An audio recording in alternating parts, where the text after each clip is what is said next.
Would you like to know how you can do a skin isolation in Premiere Pro? Stay tuned.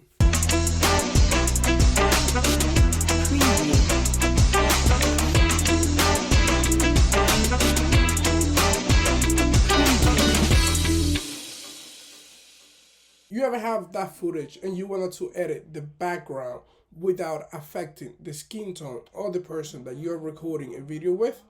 Well, this is a simple way to do it. Let me teach you how to do it. First thing we're going to do is open Adobe Premiere Pro. Since we're going to be working with Adobe Premiere Pro, as you can see, that beautiful face in here was recording a video. As you can see, usually I have that blue light on the background and I want to make it a little bit more bluer. Let's see, is it more blue or is it bluer? I had a discussion with all my friends. Let's see what you guys think. Leave it on the comment. Let's see what's the right way to say that. So I want the background a little bit more blue, and I want to also make it a little bit more, well, you see, as you get that background, which is not sharp enough and blurry, I want to make it a little more blurry. So first thing we're going to do is we're going to go on Windows right here. We're going to scroll down all the way to our lumetri color. That's the color for the skin tone. That's the whole thing. You guys want to go to right here, this option which says HSL secondary. Once you hit in there, we're gonna make this a little bigger to be able to work. You could either do that or you can go right here on this option where it says fit and you could click 75 and it will zoom in your face. You could bring this option up a tiny bit. Once we are right here, what we're gonna do is we're gonna click on this, I don't know how the fuck you call that. If you wanna leave it on the comment too.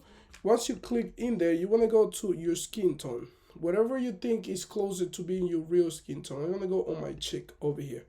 Once you click on it, you're gonna see these little things moving right here. You're gonna click on the color grade. What this does is it lets you know what area of that person that you wanna keep the skin tone is selected. So as you see, only this little area of my face is selected. I'm gonna keep that same white balance on my foot and my face, that same tone, but I want to change the one on the background.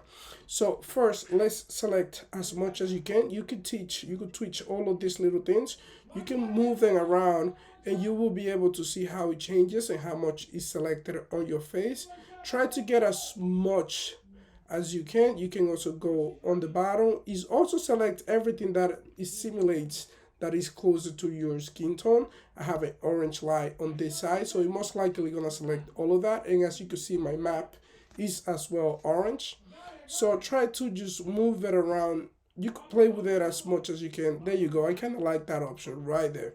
So what you're gonna do, let's go back to fit. Let's fit it on the whole thing so we can see the whole area that is selected. You want to click one more time on that color gray option so it goes back to normal so you can see what you're working with. Once you get this, we're going to click on this little thing, which is called invert. So that's going to invert the selection that we made. We don't want the changes on our skin tone. We want the changes on the background. So most of you, most likely, if you have a small computer, it's going to be just like that. If you want to just move it over and you will see that option right there. Once you click on it and it's blue, that means it's already inverted. You're going to go all the way down here. You get all these options.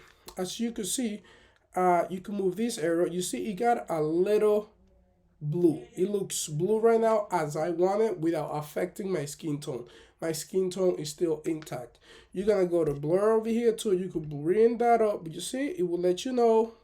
Bring that up a little and go on sharpen. Now, if you bring that up, it's gonna make it sharper. So it's gonna take that blur away from the background. So what we're gonna do is we're gonna bring it down as much as we can. As you can see, it's doing the work. You don't want to do it too much. Again, sometimes it selects a little bit of your face, so your eyes may be a little blurred out if it deselect that option. So just try to work with it, tweak it around, see which one you like the best. I think I'm gonna keep it down on 25. Let's bring it back, and now let's see the difference. What we could do is we could close this once again, and we click on that FX right here. That will give you the difference. You click on it. That was it before.